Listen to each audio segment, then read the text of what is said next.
उत्तर प्रदेश के संभल में रविवार को एक मस्जिद के सर्वेक्षण के दौरान भीड़ और सुरक्षा कर्मियों के बीच झड़प में 3 लोगों की मौत हो गई। मुरादाबाद कमिश्नर आंजनेय कुमार सिंह ने इसकी पुष्टि कर दी है। उन्होंने बताया कि इस हिंसा में नोमान, बिलाल और नईम की मौत हुई है। हिंसा उस वक्त भड़की जब मुगलकालीन एक मस्जिद का अदालत के आदेश पर सर्वेक्षण किया जा रहा था। हिंदू पक्ष का दावा है कि यह मस्जिद भगवान विष्णु के एक प्राचीन हरिहर मंदिर की जगह पर बनाई गई थी। वहीं अफवाह को रोकने के लिए इंटरनेट सेवा को बंद कर दिया गया है। संभल की जामा मस्जिद सर्वेक्षण शुरू होने के लगभग 2 घंटे बाद प्रदर्शनकारियों का एक समूह मौके पर जमा हो गया और सुरक्षा कर्मियों पर पथराव शुरू कर दिया। इसमें कई अधिकारी घायल हो गए। एक पुलिसकर्मी और भीड़ में शामिल 2 लोग भी घायल हो गए और उन्हें अस्पताल ले जाया गया।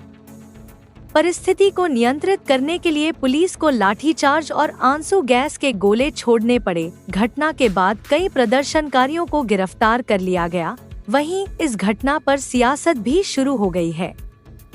सुने क्या कुछ कहा उप मुख्यमंत्री केशव प्रसाद मौर्य एवं कमिश्नर आंजनेय सिंह ने।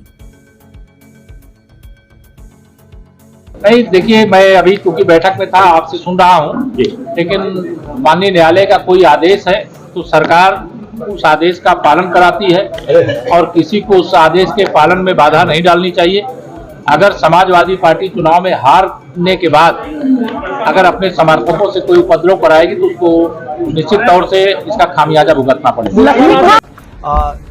पहली बात तो ये कि वो इस बात को जितने सारे लोग हैं वो सबकी पुलिस के पास भी वीडियोग्राफी मौजूद है सर। जितने सारे लोग वहाँ आए हैं उसमें पथराव करने आए थे। इसके बाद पहली बात जो ये अगर इस बात को अगर मानते हैं कि उनका बेटा पथराव करने गया था या कोई भी व्यक्ति वहाँ पथराव करने गया था, उसमें क्या अनटुवर्ड्स इंसिडेंट होते हैं, ये पहली बात को जिम्मेदारी उनको लेनी चाहिए। क्या वजह थी जिसके लिए पथराव करने की आवश्यकता थी, कौन सी आपदा आन पड़ी थी, किसको किसने क्या किया या पुलिस प्रशासन ने क्या किया, पहले तो उनको ये देखने की जरूरत है। पथराव करने गए क्यों, एक। दूसरी बात यह है कि किसी ने कोई चीज नहीं देखा, साक्ष्य होंगे तो हमारे पास आएंगे, उन साक्ष्यों के आधार पर हम कार्रवाई करेंगे। मैंने जैसा आपको बताया कि 3 पक्ष आमने सामने थे, उन्होंने एक दूसरे के ऊपर क्या किया, उसमें फायरिंग हुई। अगर फायरिंग में कोई भी चीज ऐसी होती है कि पुलिस अपने पैर में गोली नहीं मार लेगी, ये सोचने की बात है।